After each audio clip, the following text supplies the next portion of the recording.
everybody. Thanks for joining us today. This is Global Inheritance's Movie Club. We're here where we discuss meaningful films and documentaries that represent our biggest global challenges. For more than 15 years, Global Inheritance has brought attention to sustainability at events and music festivals, using art and thought-provoking pop-up experiences to create conversations about our biggest global challenges as energy, waste, and water. The organization has created a generation of conscious festival goers, and in order to connect with them during this time of social distancing, we've launched a new program called Movie Club. The first rule of Movie Club is you talk about Movie Club. My name is Gianluca Brignone. I've been involved with Global Inheritance since 2002. I'm excited to be today's moderator as we discuss one of the biggest charity concerts in our lifetime and its documentary, Live Aid Against All Odds, with our very special guest and speaker, Harvey Goldsmith. Harvey, thanks for being here with us today. My pleasure. Just a little intro about Harvey. Harvey is events and television broadcasts. He has produced, managed, and promoted shows with some of the world's major artists, Led Zeppelin, the Rolling Stones, Bruce Springsteen, Queen, and Coldplay, just to name a few. Harvey was also responsible for the two largest music events in the world ever, Live Aid and Live 8. The discussion will last 50 minutes. First, we're going to hear a bit more about Live Aid and the film from Harvey with some questions that we have submitted. For those of you who are new in the audience, please feel free to submit any questions in the comment section, and we'll try to get to them as we go.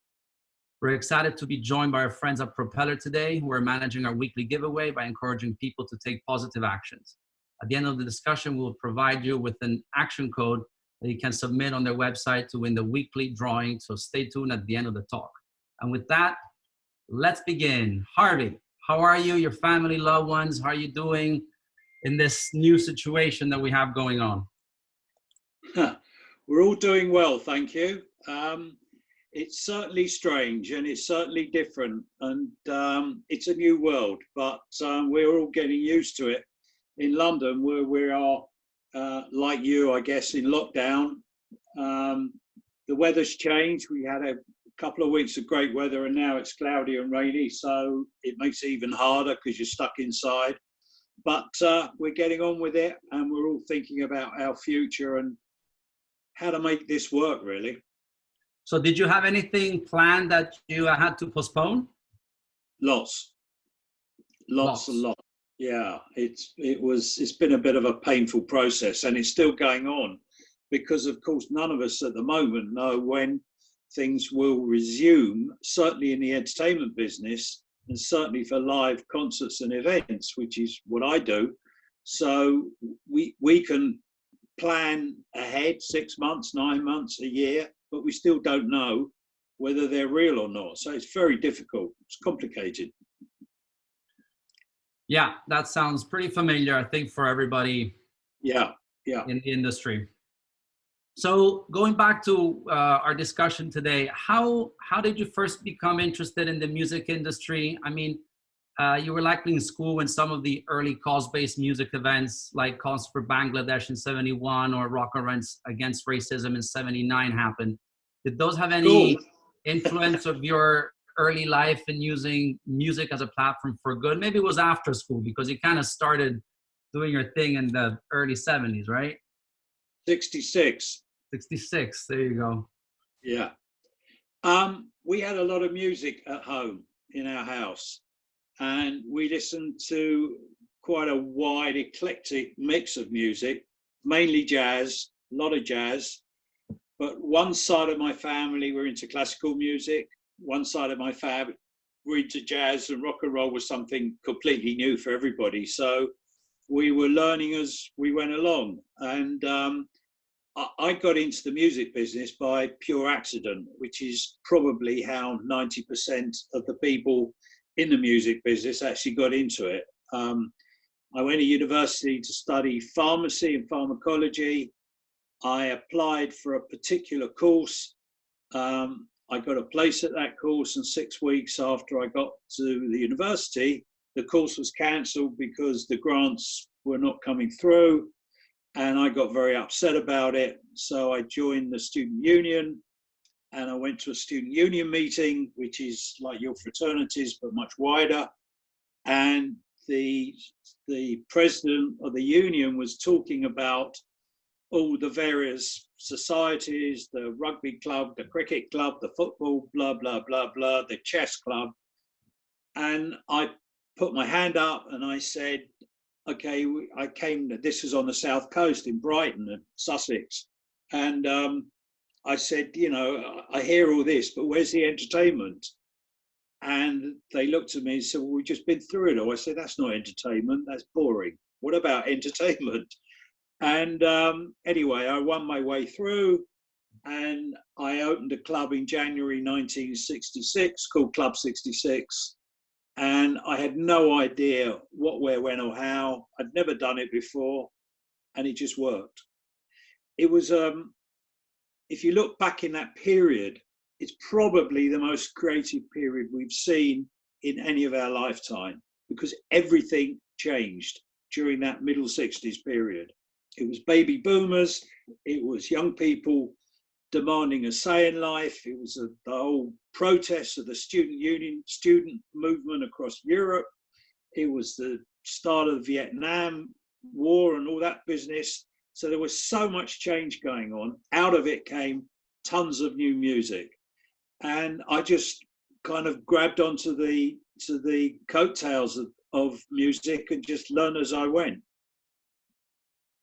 And those concerts in 71 and 79 was that something that you were at all involved in? Well, I started, I stayed at university for 3 years. I had to enroll in a course I didn't really want to be involved with because the course I wanted to do was cancelled. I kind of got totally involved in music. I ended up running entertainment for 10 colleges and universities across the South Coast. I was bringing money into the college and to the union so they couldn't get rid of me. And I was having a ball and I was just learning as I went. And then I went to America in 67, first time. I did it on an exchange course. And I then got fed up with the exchange course. I got a Greyhound bus ticket from New York, 99 days for $99, unlimited travel. And I went from one side of America to the other, had an absolute blast, and ended up in San Francisco. And what really started me off was as we were going over Golden Gate Bridge, I could see below us, there was something going on in the park. We checked in downtown at the Y in downtown San Francisco, and I wormed my way back to Golden Gate Park, and there was the Grateful Dead and a band called Quicksilver Messenger Service playing. And that just transformed my life, and I wormed my way backstage, just telling them I was the biggest promoter in Europe. What do they know? And they took a shining to me. I became friends of the Grateful Dead for nearly 30 years post. And I saw the opportunities. And then I met the two big promoters in San Francisco. One was Bill Graham, who started the Fillmore, and another who people don't really talk about too much, a guy called Chet Helms, who started the Avalon Ballroom. And what interested me was marketing. My interest in pharmacy was about perfumery, cosmetics, and marketing. That's what I was interested in. That was the course I wanted to do, and I couldn't. But what completely turned me on about music was not the music, but the marketing. These unbelievable posters that were all over town in San Francisco, which are now classic pieces of art, were advertising something I'd never heard of any of the bands, but they were so incredible that I thought, whatever it is, I've got to go and see it. And that's what attracted me into music. And then I realized that if that's what it's about, that was a good base for me that I could understand and learn. Went back to England and slowly but surely got involved. So back in the day, in England, they weren't promoting bands and shows the way that they were doing it in the States. No. Okay. There were 2 or 3 promoters in England one had a club circuit, one was doing kind of middle of the road stuff, things like Liza Minnelli, Frank Sinatra, that kind of thing. And there were some kind of rock promoters. And what I did is I went in a different direction and learned from what I saw in America and realized there's a whole world out there. And I teamed up with a guy who was at university with me, who was there doing a completely different course. We set up in business together. We had no money. We had $75 each, something like that, £50 each. And we just did it. And we used jungle drums, and we used leafleting, and we used every means we possibly could to try and entice people to come and see these artists. A lot of people hadn't heard of them, some had. And slowly but surely we built up a reputation.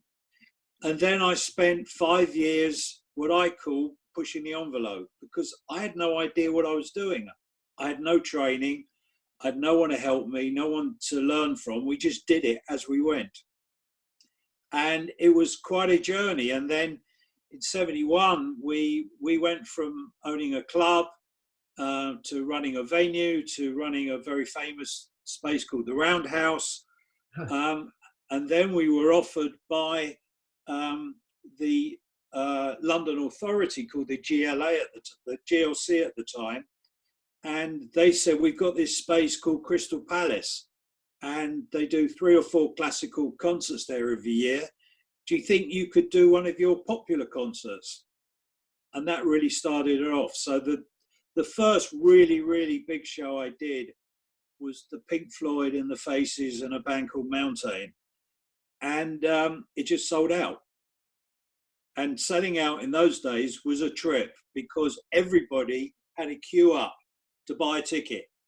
And everybody knew everybody else. And part of the whole thing, which again I learned from Bill Graham, was that part of the experience was all the people lining up for a ticket all had stories and experiences. If you looked after them, if it was too hot and you gave out bottles of water, or it was too cold, or hot soup or whatever, people queuing up to buy the tickets. And when they got that ticket, that was a big deal. And that's how it started, and that's how it carried on. So it seems like, moving to Live Aid, it seems like, you didn't know what you were doing before. And in the documentary, it's like in your own words, how did it happen? Who were the key players? What was your role? Like what made it become like the biggest gig in the history of concerts? At least, I mean, I was young, I was 13 at the time, so I remember watching it, but what made Live Aid become what it became to this day, and how did it happen? Who were the players? What went down?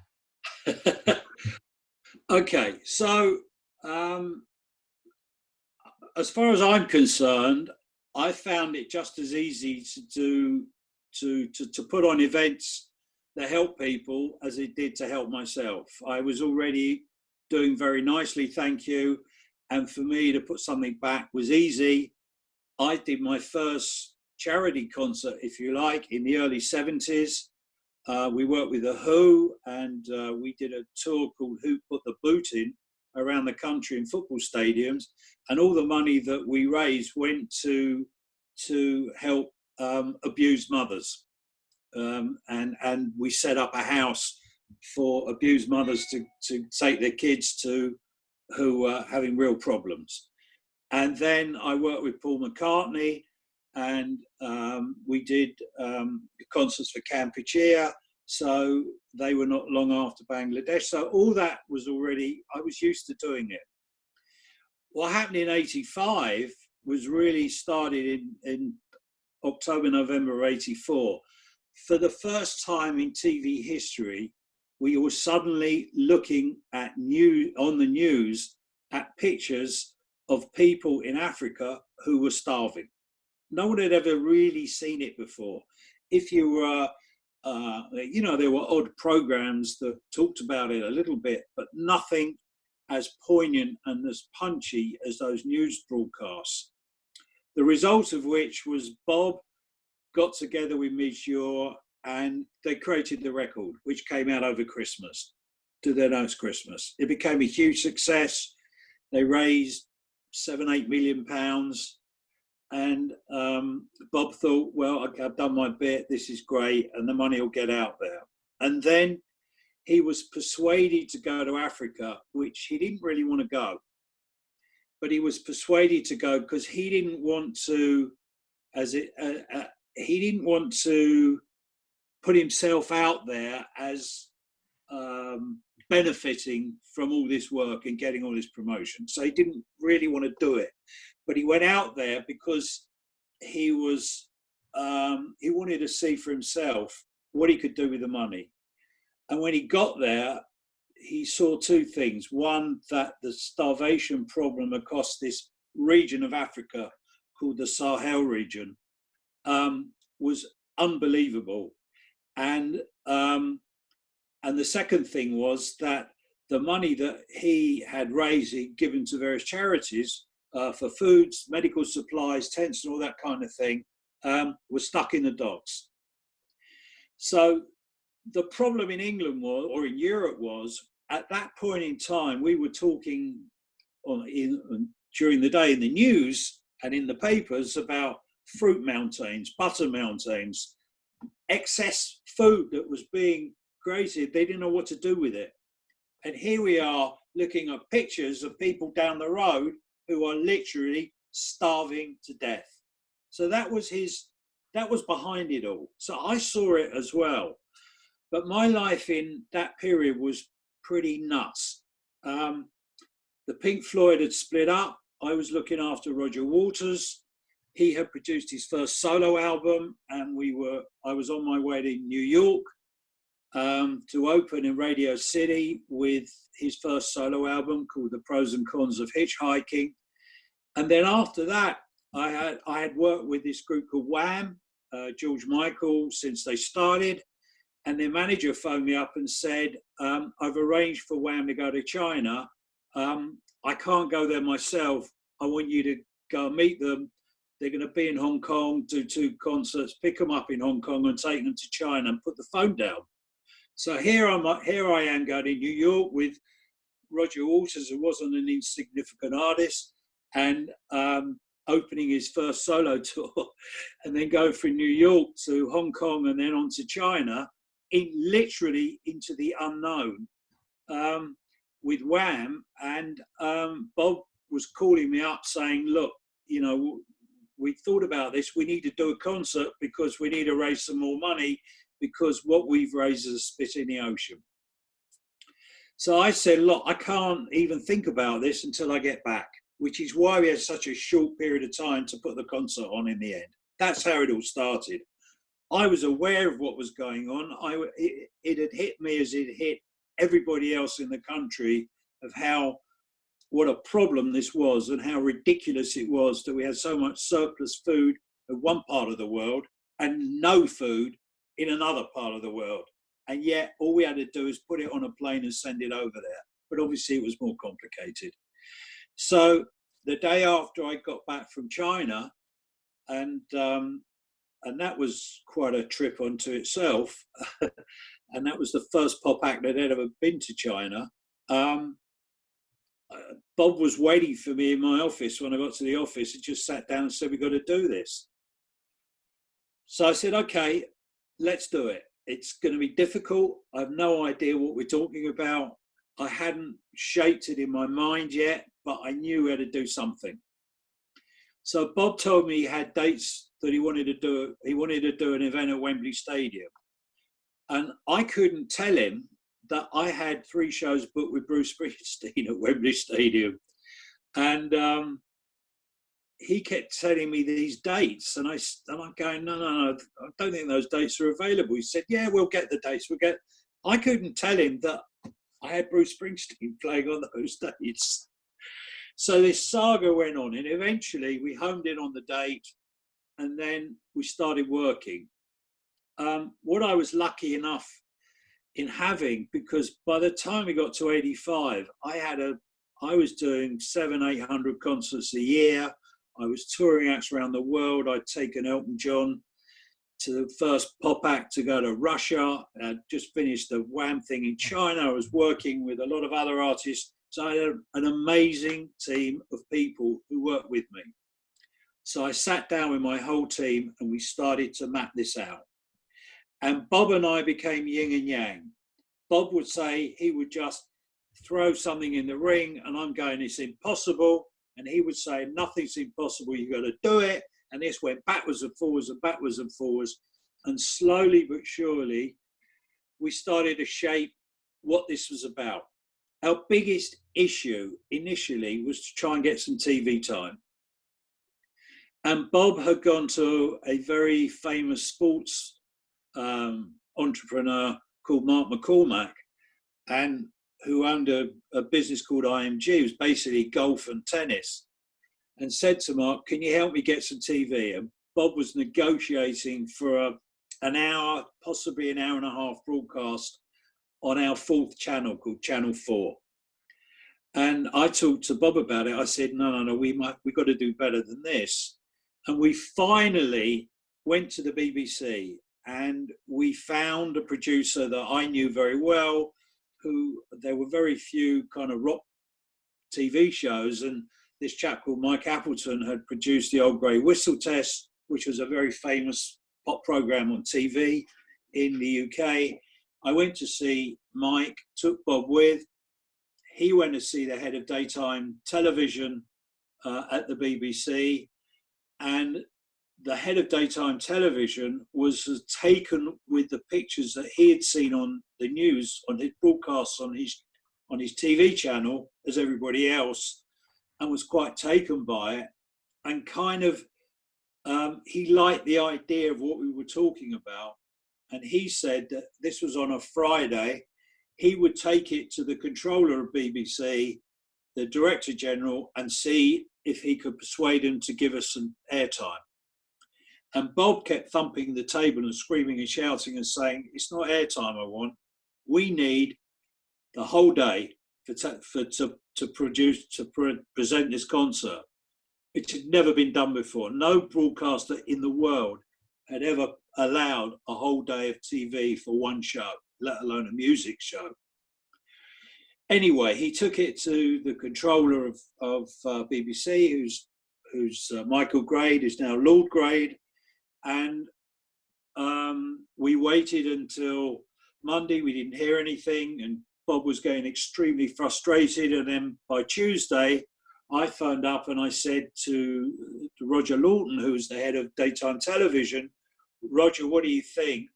And he said, just be a bit more patient. I think we're going to get somewhere. Wow. We have to try and clear the time. And at that time, there were certain sporting fixtures. We have cricket in England. You don't have it in America. But cricket in England is bigger than baseball. And it lasts 3 days. There was a test match. It lasts 5 days. This was the key day of the test match, the Saturday. And they had to figure out what to do, because normally one channel would taken over with most of the day with test match. Anyway, they started to figure it out. We got a call. We went in to see the BBC. They came back and said, we're going to make this work. We don't know. We may have to flip from one channel, BBC One, to BBC Two, but we'll figure out how to do it. And that was really, at that point, this whole project came together. Because until then, we didn't have a global show, because once the BBC had adopted it, it made it a lot easier for us to sell the program to other countries and get inclusive, and to try and make it work. So we knew we were on our way. By the way, other than the Boomtown Rats, which is Bob's band, we didn't have a single act confirmed for this show.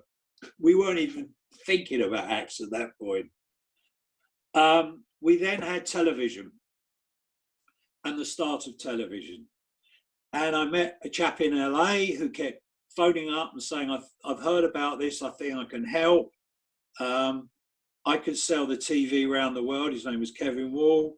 We found an American TV producer called Mike Mitchell, who just come off the Olympics, and he and his team and a guy called Hal Uplinger, we started to shape together what ended up being the global broadcast. And it was then things were starting to move at that point. Nobody dared mention acts. And if anybody even whispered, who's playing on this show? Bob would just rattle off the top 20 of the biggest acts in the world, none of whom had the faintest idea what we were talking about because we hadn't talked to them yet. And if we did, we weren't getting very far. But what we did have then was we had a venue in London. We had the basis of a TV show. They had committed, I can't remember, it was 8 hours or 9 hours to be on broadcast on TV.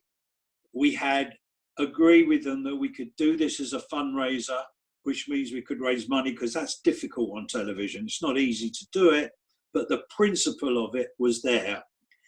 And then Bob came into my office one day, thumped the table and said, "This isn't enough." And I'm going, "What do you mean?" He said, "We can't just do a show out of London. It's not big enough and it's not going to get enough attention. We've got to do a show out of New York." That's what he said. And I said, "What do you mean?" He said, "We've got to do 2 shows at once. Figure it out." So that's how we started to look at this and bring America in. And so I phoned up all the people I knew. One was, funny enough, Bill Graham. And I said, "This is what we're trying to do." I'd worked with Bill before on an Amnesty International tour. I brought him into a tour that I'd put together, which actually went to about 8 countries for Amnesty International. So, and we'd worked together on the Stones and things like that. So we knew each other quite well. And Bill kept saying, "Yeah, we could do this in Stanford." And I said, no, we've worked this out, that if we're going to make it work, we have to do a venue on the East Coast. And we really want to do New York because that's where we want to play. And we started making phone calls, and between Bill and myself, we couldn't find a venue in New York. So I said, "Okay, let's go to Washington. That makes sense." We couldn't find a venue in Washington either. So we were really stumped. We went to Boston. We couldn't find a venue in Boston. And eventually, I was getting concerned. I was getting really worried. A, getting beaten up by Bob verbally, and B, that the project could actually fall apart because it wouldn't have the gravitas and be big enough to really work without having an American component to it. And eventually I called a promoter in Philadelphia called Larry Magid, and I said, "Larry, you've got to help." And he said, "What?" I explained what it was all about. And Larry went to see the mayor of Philadelphia, and the mayor of Philadelphia got it and said, "Okay, I'll give you the stadium in Philadelphia." So I got really excited about it, thinking at last, we've got a venue in the East Coast. We've got a great promoter out of Philadelphia. Bill Graham was being unbelievably awkward at the time because he kept saying, "Listen, if it's not in San Francisco, I'm not doing it." And then I had to explain to Bob that we weren't going to play New York or Washington, but we were going to play Philadelphia. And he kind of looked at me at first and said, "Where the fuck's Philadelphia?" I'm going, "What do you mean?" I said, "It's an extraordinarily important city." And he went crazy and he said, "You know, this is a joke. Forget about it." And it suddenly dawned on me. Philadelphia is the home of the Liberty Bell. So I cooked up this whole story with Bob and I said, it's the home of the Liberty Bell, it's the home of freedom, it's the most important city in America, it's on the East Coast, we've got a great promoter, we've got a mayor that really is being helpful and giving us the facility, we have to do it, and eventually he bought it. At that point, we had London, Philadelphia, BBC broadcast, and a team that could sell it around the world. And then we started. We still didn't have an act. We did have the Boomtown Rats. That was it.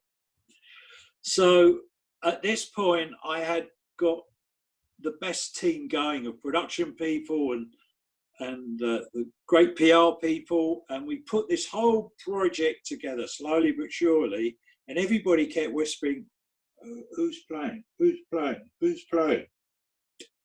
Anyway, we finally set up, because we were only about 8 weeks out, I think, and we felt we'd got to go with this. We had indications from some acts. Bob was calling every single person he'd ever heard of, every single act, an artist that played on both the We Are the World record in America and Do You Know It's Christmas Over Here, because Ken Cragen had put this together with Michael Jackson and Lionel Richie to do their bit for Africa. But he didn't really want to know about it either, because he said, it's not invented here, I'm not involved in it, it's not my idea, therefore it's not happening. So we had this wall going on between, you know, all the way through. Anyway, we were pushed both by the BBC and by our PR people. We had to announce the concert and get tickets on sale. So we called a press conference at Wembley Stadium. And the idea was to show people the stadium and what we could do and where the stage was going to be, and talk about everything possible. And hopefully nobody would ask us who the acts were. I've never in the whole of my life seen so many press and TV channels from all over the world pitch up at a press conference. There were over 400 press there at this launch. And we all sat at a long table, and Bob got up and announced, and I introduced everybody, and we had set up a trust, and the trustees of the trust were sitting along the table, myself and the same trustees as we have even today. We're all sitting along the table, and Bob got up and started talking, and the first question that was asked was, who's playing? So Bob literally rattled off 20 of the biggest acts in the world, and I kept kicking him under the table till his shin must have been blue, because not one of them knew anything about it. And from that point onwards, there were calls coming in because people were hearing about it. And I remember one call was from the manager of Queen. They were in New Zealand at the time, and it was late, and he said, I've just been woken up. What are you talking about with Queen? What's this show? What's going on? And I said, Jim, I'll talk to you about it later, but we're doing this massive event and we'd love you to play, whatever. And he said, we don't know what you're talking about. And he rattled off this huge list of artists. Slowly but surely, they started to come together. That's how it was. Well, that's a pretty interesting background. Let's put it like yeah. So that was the background to the story.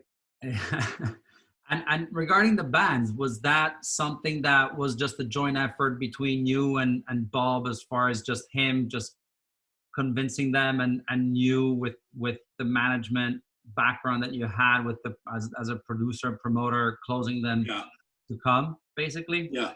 Yeah. We were getting quite a lot of knockbacks, and then slowly but surely support, and I was phoning everybody up I knew, Bob was phoning everybody up he knew, and by that time, of course, once we'd had the press conference, it went everywhere, the equivalent of viral, because viral didn't exist then. Remember, there were no computers in 1985, there were no mobile phones in 1985, fax machines were just about to be introduced to the marketplace, and the only communication we had, besides landline phones, was something called a telex machine, which most people who are watching or listening to this would never have heard of, which was like a ticker tape machine, and you fed the tape into this huge, massive typewriter, and you typed away, and out came the tape with things punched in it, and they were fed through and then read out the other end, and that became messages. So that was the only way we could communicate. And we then had to figure out so many different things going on at the same time, because Bob had pushed us all into doing the joint broadcast, but nobody had figured out how to do it. how do you have a 16-hour concert on television where 2/3 of it was from England, local from the BBC, and the balance of it came from America? How do you make that work seamless? And we had a sit down with the BBC satellite services, and we had big sheets of paper. We had maps of satellite positions and how they work. We had something called a pair of calipers, which is literally two pieces of metal where we'd go like that on a map and plot the course of where the satellite would be. And we had a guess at what time we could flip over from one to the other. We had no idea. It was extraordinary. So all this was going on while we were trying to get acts and while we were trying to put the show together, while we were trying to sell the broadcasts around the world, which again, no one, even the Olympics hadn't got to that sophistication level of having so many broadcasters around the world all showing 16 hours of television all on the same day. It never happened before. So we were just breaking ground as we went, and none of us really knew what was going on. And the strangest thing was our target financially was £1 million. And we thought if we could get £1 million, we could use that as a base, and then we could try and get more money afterwards and whatever. It was it wasn't the last thing on our mind, because the reason we were doing it was to raise money, but it was also to highlight the whole issue in Africa, and we thought that other people would come in. But our main target was to get a show together, get the best artists we could, and figure out the technicalities, which are immense. And the bands obviously knew what they were getting themselves into as far as the cause. No, they didn't. I'm sorry? No, they didn't. They had no idea what they were getting themselves into. But for them, they knew about the cause. They knew about the cause. And what happened was, of course, it's like we have the jungle drums in the business, where artist A would pick up the phone and say, "Do you know anything about this thing?" And going, if they got the answer no, they'd put the phone down and go to their manager, "We're not doing it." And then if they got the answer, "Oh yeah, we've been asked as well." And then slowly but surely, the artists, that's certainly the headline acts, because remember, we ended up with roughly 30-odd headline acts, each of which virtually could sell out both Philadelphia, the stadium, and Wembley themselves, all on the same show. No one was jostling at that point for where they were going to play on the show, because they hadn't got to that yet. But they were all figuring out, if you're doing it, I guess I better do it. And if he's doing it, I think it's like a monkey puzzle. Eventually, the puzzle comes together and everything just drops down at the same time, and you have a show. And that's really how it came about. And then other artists that we didn't expect came on board, and other artists that we wanted to do the show were being difficult. And that was the balance that we were playing literally every day of the week. I'm not sure I actually slept for nearly 9 weeks at all. And it actually got to the point, because after, I think we got to about 3 weeks before the show, where we were really working flat out, and we suddenly got these calls from Australia, and there was a whole group in Australia saying, "We want to join this. We're going to do an event in Australia." So Live Aid actually started in Australia, and a lot of people don't remember that. So they were getting acts, we were getting acts. America was getting deeply concerned, because Bill Graham was being unbelievably difficult. Larry was trying to do his best to try and bring the acts in, and We Are the World people were going, "Nah, don't get involved in this. It's not us. It's nothing to do with us." So that was quite difficult. So it was complicated in how we got it all together. And so eventually what happened was, I got so fed up with what was going on in America, and I seemed to be spending more time on that than in England. I sent two of my guys over to America and I said, just move into New York, go over to Philadelphia, base out of there, and just put the show together. And we'll just talk every day, backwards and forwards, till we get it right. And once they went, and there was a guy called Pete Smith who headed it up, I felt a bit more comfortable that something was going to happen. And slowly but surely, this thing came together. But it got so crazy because I was being woken up at 6:30 in the morning from Australia, and at 6:30 at night in Los Angeles, because in Los Angeles, bless you people, most Americans in Los Angeles who live in Los Angeles in the Hollywood fraternity think because it's 6:30, it's 6:30. They didn't really think that it was 2:30 in the morning in London time. So I'm getting woken up at 6:30 from Australia. I'm trying to get some sleep. And at 2:30, I'm getting phone calls from Los Angeles because to them it's 6:30. It's cool. It's no problem. We haven't got out to dinner, so we'll phone London. So I was averaging 2 to 3 hours sleep a night for approximately 8 weeks. It was complicated. We're going to try and switch now to a question from Chris. And hopefully Nicole can put him on video so that he can ask it directly.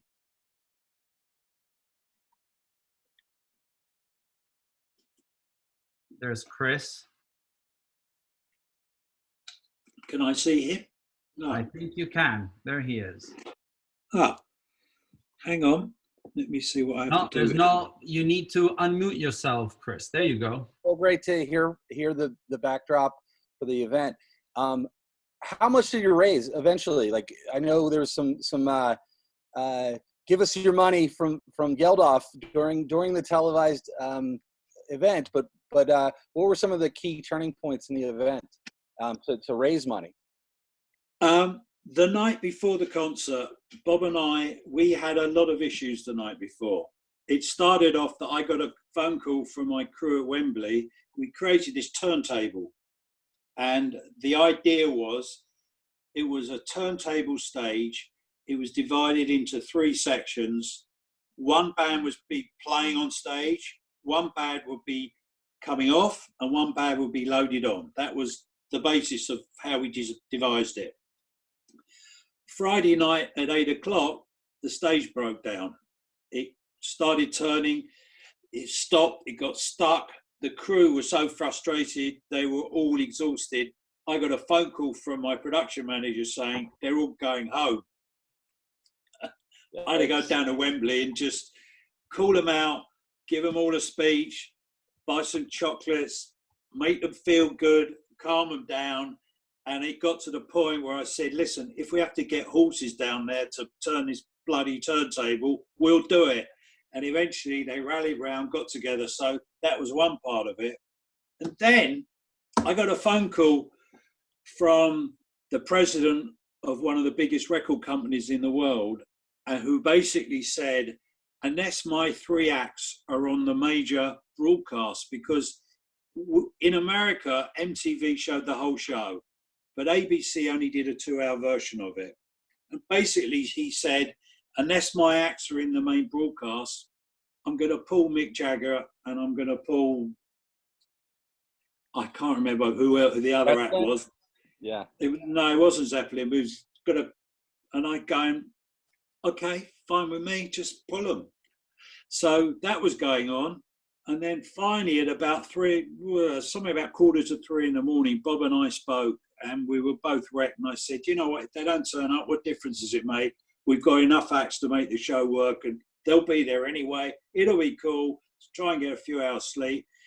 And Bob said to me, how much do you think we'll raise? And I said, what do you think? He said, we could raise £5 million. I said, fantastic. Anyway, we raised, during the afternoon of the concert at Wembley, £40 million. And it then went up and up and up. And the final total, I think, was around 140 million from that initial burst. Once we had all the global income in, there were fundraisers in lots of different countries and so on and so forth. So That's where we got to, it was 140 million. Wow. And since then, we're over 250 million pounds in how much we've raised in total. And we're still giving money out. Every week I sign off checks for other projects that we're doing. So it's a lot of money. So cool. That's actually is a good segue. We're one of the questions was how did Live Aid change the fundraising process and people's perception of it, especially when it came to like music events? Because I don't believe, apart from creating awareness, there had ever been a fundraising effort like that. And it changed people's view of giving. Giving became very hip and cool, and people didn't mind going to see their favorite artists who wanted to raise money for a cause. And so everybody's attitude changed dramatically. It didn't matter whether you gave £1 million or £10. It didn't matter. You were part of it. You felt good. You felt cleansed. You felt happy that you could play your part in helping other people. And that really set the benchmark of what giving was all about on a general basis. People had never thought about it before. It didn't enter their mind about what it meant about giving. It was always, other people get donations. We don't do things like that. And there were organisations like the Red Cross and Oxfam and things like that who were doing different types of fundraising, but no one had ever done it on this basis, and no one had ever made the whole idea of giving money something that was easy and cool and good to do, and that there was a result. And the one thing that we set out from the absolute beginning of this venture, and still pervades today, we as the organisation, unlike any other organisation on the planet, we do not have 1 penny or 1 cent's worth of overhead. The only thing we pay every year, because we have to by law, is we have to have an audit to give to the Charity Commission and to the government to show how much we've raised and how much we've spent, and that has to be done properly, so we have to pay for it. It is the only thing we pay for, and we have ever paid for in 35 years. Not 1 single penny of overhead. And when you talk about the organization, it's specifically is it Live Aid still, or what's the name of it?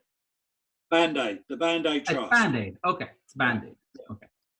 So we have 5 trustees. They're the same trustees that have been there since the beginning. Unfortunately, there were 6, but one of them passed away. And we have one guy who is our designated administrator. He goes out and all of the various different charities, organisations that are looking for funds come to him. We have a team of people that evaluate. They come to us, and our administrator doesn't get paid either. And we then take a vote every week. We're giving out money, and all the trustees have to agree that the project is valid. And if anybody objects to it, that money doesn't go. And we only give to projects where there is an end game where you could actually see it. We don't give to overhead, and that's been all the way through. And a question from Sally, that is one of our viewers.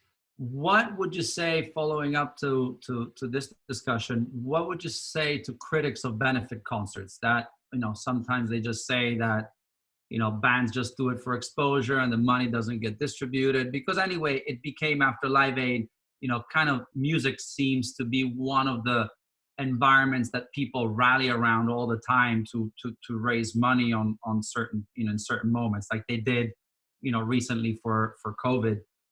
So what's the message to people that are like skeptical, even maybe of just donating when they see something like this happen? It's interesting because the music business had there were a lot of bad things about the business that were being talked about in the press and the media kind of, until Live Aid, the general media of the world only ever talked about rock music and rock musicians if they were either busted or in the middle of a nasty divorce. That was the only time you'd ever hear about them. Suddenly, they were looked upon as in a different light, and the bad side of Live Aid was the cult of celebrity came out of it, because the major global media suddenly realized they could sell newspapers off the back of rock music, which they'd never thought about. So they created that cult of celebrity. It doesn't matter what the reason is why an act is prepared to give his or her services for a charity event, because at the end of the day, it's doing good. The only question that I ask, and that everybody should ask, and I'm absolutely emphatic about it, before I get involved in any cause event or charity event, I want to know where my money's going and what it's for. That's the big question. Other than that, if an act wants to do it because they're promoting an album, so what? If an act wants to do it because they genuinely believe in it, and strangely enough, most artists that commit to doing charity events really only do it because they believe in it. Other people might say, oh, they're promoting this or they're doing that, but it's the artists themselves. Remember, they're the people that are giving their time, their effort on that stage, or however they're doing it. They don't have to do it. And as much as management can persuade them, it's great, it's this, that, and the other, the artist doesn't want to do it, they won't. So they really will only do it if they believe in the cause and what it's for. And 90% of the artists that do these things will ask what it's for, where is it going, how does it work? So the truth is that they do it with a great heart. And it's really strange, of all of the entertainment community world that we live in, whether it's film, theatre, television, the only people that seem to step up to the plate every time are the music world. And God bless them. I think it's also because music has just a way of bringing people together. I think it's, It's true. It's like it's a charity for the soul, any concert you go to, it just makes you feel good. Well, it's true. And it's one of the, just as it happens, one of the issues we're facing today, of course, we as humans are tribal in instinct. Yeah. And there's nothing better than us coming together to be part of the excitement of experiencing a musical event, because it rumbles through, and the more people there, the more exciting it gets. Can't do that, and it's very frustrating. But music has always stepped up to the plate first. So just a personal curiosity, talking about how these concerts are amazing and whatnot, in all your experience and all the gigs that you've promoted and seen, and whether you're involved personally or not, best live act hands down? The best live act hands down. That you would say, okay, there's one concert I can go see again, or that I can whatever, just one guy, one band, whatever it is. There isn't one in my life, because I've been fortunate to work with so many, but the most exciting band in the world, without a doubt, is The Who, because their music is brilliant and you never know what's going to happen. For spectacle, it has to be for the Rolling Stones. For endurance, it has to be Bruce Springsteen. And then on it goes. So that's in the rock world. But today there's some fantastic acts about. And, there's so much change, even though it's questionable as to the creative level. Some of the DJs that are out and about today, and some of the things that they're doing, takes people into a completely different environment and a different world. And if they're giving enjoyment and satisfaction, just as good. I'm in that space, and before getting in it, I didn't believe that just a DJ on a stage with 30,000 people in front could give what Bruce Springsteen can give in a stadium, and yeah, it's incredible. It's incredible. Yeah. One last question before we kick this, we close this out. Maybe we're speculating, but we heard you had something happening for a climate change event in 2021 that maybe now has been put on pause. But do you have any details on it, or are the rumors right? The rumors hopefully are right. We've been planning a big climate change event for next year. I'm mentoring a group of the next generation of young people who came to me for help. I want it to be their event and not mine, because it's for their future as well as mine. And we are planning to do a big global event next year. It's too early to announce anything, and obviously nothing's going to happen until we know if it's possible. But we think it's important that what is interesting, of course, with no traffic on the roads, nothing in the air, factories closed down and so on and so forth, it's amazing how pure the air has been. We have to play on that. Yep. Of course, we've got to get back to normality. We've got to get back to real life and as to somewhere as we know it.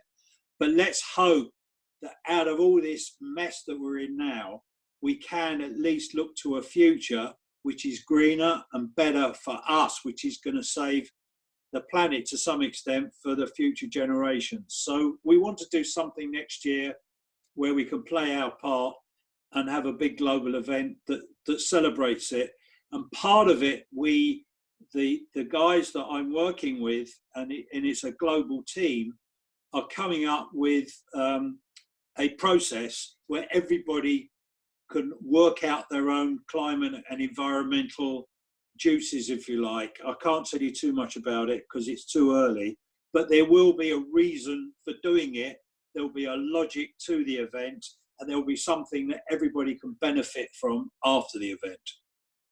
Well, that's great, and we'll make sure to be to stay on top of it and with any developments. And you know that at Global Inheritance, we've been preaching that for a long time, and so sure anything that we can do to help the cause, we'd be happy to join forces. You absolutely will. I love what you guys do. I think it's such a cool way of getting people, instead of governments taxing people and local authorities beating them up over the head about environmental whatever, you're doing something that's artistic, creative, and still has the same effect. I love what you guys do.